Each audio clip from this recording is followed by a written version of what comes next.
tell you his name in a minute, but he performs both improv and stand-up all over the city. He is a producer of a weekly show called Soup of the Day every Wednesday night in Hell's Kitchen. And his name is Shawn Kinnear. Put your hands together for Shawn. Guys, thank you. You guys are a good crowd. So a little bit about me. I am actually third generational anxious American. Social on my mom's side, generalized on my father's side. And I like my culture. I like growing up that way. In my generation, there's a lot of confusion with pronouns, but my whole life I've just been stressed. Very simple. Got to New York, like, how do you identify? I'm like, fucking nervous. Guys, we're just like any other culture. We got customs, you know. Like when it's time to teach a kid how to swim, it is traditional that you come up behind them and you throw them in the pool and you let them freak out for a while, and then you pull them back out. You repeat this process until the child learns how to swim, but this is incidental. The real knowledge underneath is don't fucking trust anybody. And a quick PSA on behalf of my people while I have your attention. Guys, I know it seems harmless to you, but you cannot come up to us and say, hey, I gotta talk to you about something later, and leave it at that. It's not alright.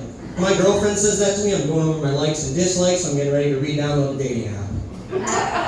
If my landlord texts that to me, I'm closing that tab and opening up apartments.com in the very next one. To be fair, I'm more in the Craigslist tax bracket, but you get the picture.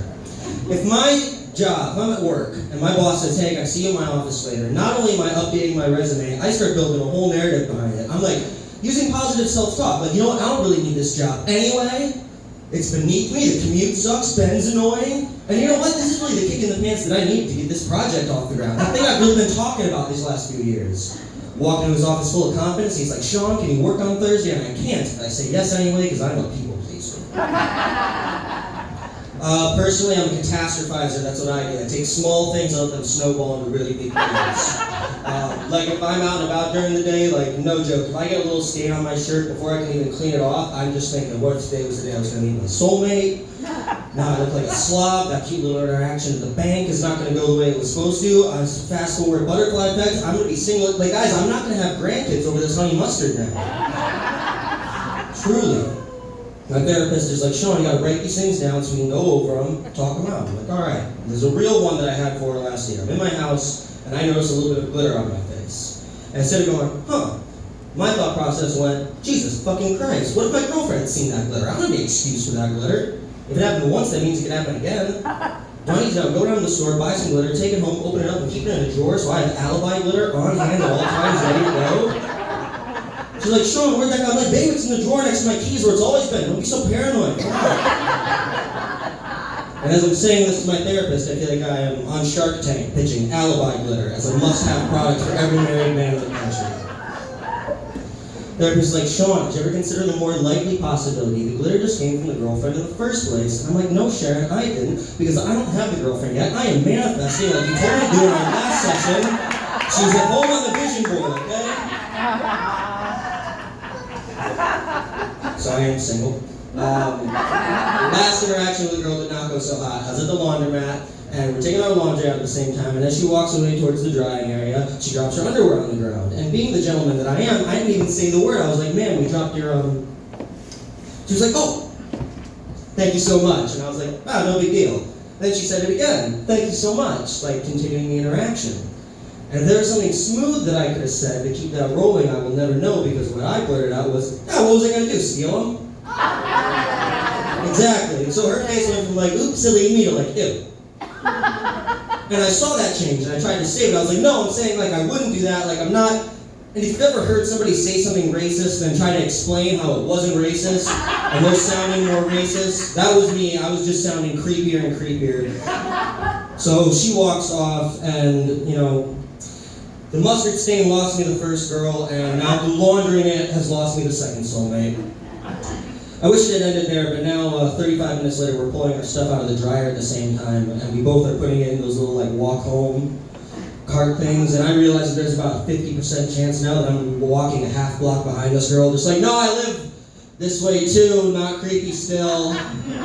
So I just fucking pretend like I had to, because I couldn't look crazy and just throw it back in there, so I had to like mind, oh, it's still wet, and throw it back in there and waste like 3/4. Anxiety. There's lots of ways to deal with it. Funny enough, I actually am too anxious about getting addicted to panic medication, so I don't want to take it. And, my friend has an emotional support animal. She's like, that helps me out a lot. And I'm like, I think I would need something a lot stronger. And hear me out on this, guys. I need an emotional support Southern woman. I know I'll strap a little vest on her so I can take her into the grocery store and the airport and everything, all the right certification, and just have her follow me around all day going, come on, shoot, you got this. Don't you worry about that nun, pumpkin. Keep your head up. Because I don't know about you, but if you ever had a woman from Alabama refer to you as a pecan pie in the first person, oh, it stays with you in your chest all day. You're easily worth 3 golden retrievers. My aunt's religious. She's like, Shawn, I wake up every morning and give my life over to God, and I let Jesus take the wheel, so I don't get anxious. I'm like, that man's blood was straight red wine. You shouldn't be letting him anywhere near your wheel, okay? I think that he died for my sins and all that jazz, but I'm not getting my license suspended over it. Wasn't nailed to the cross. He was hammered to it. Oh, there's always one, and then he gets the rest of them wrong, so I hit the nail on the head there with one person. On the other side of religion, though, you got spirituality, and nowadays it looks like girls that won't date a guy because he was born in the second half of a month that doesn't align with her rising chakra moon spirit chart. And when I first did that joke, I realized it's not entirely true, because I lived in Boulder, Colorado for a while, and I heard a grown man say to his friends in a bar, in all seriousness, bro, I would never. She's a Sagittarius.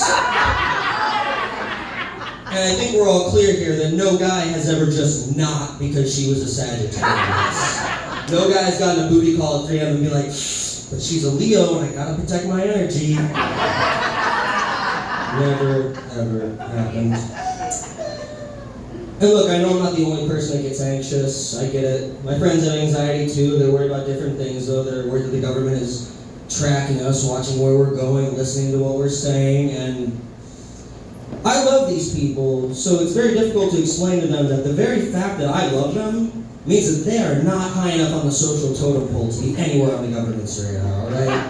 If I got you something for your birthday last year, or I'm listening to you tell me this right now, you're not on the list anywhere, okay? We're talking about mental health, but you gotta take care of your physical health too, guys. I'm an organ donor in theory.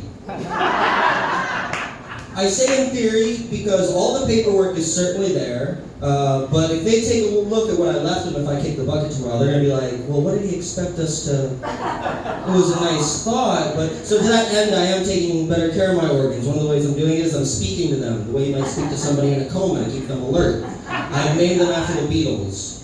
So I'll leave you guys on this. My brain is George, interesting, kind, sorely missed. My kidneys are Paul and McCartney because despite years of intense tragedy, they're still putting in some consistent work. My appendix is Ringo because it is nice that it is still around. I'm not going to be too upset when it has to go. And my liver is Lennon because that fucker's been shot for years. Thank you guys very much.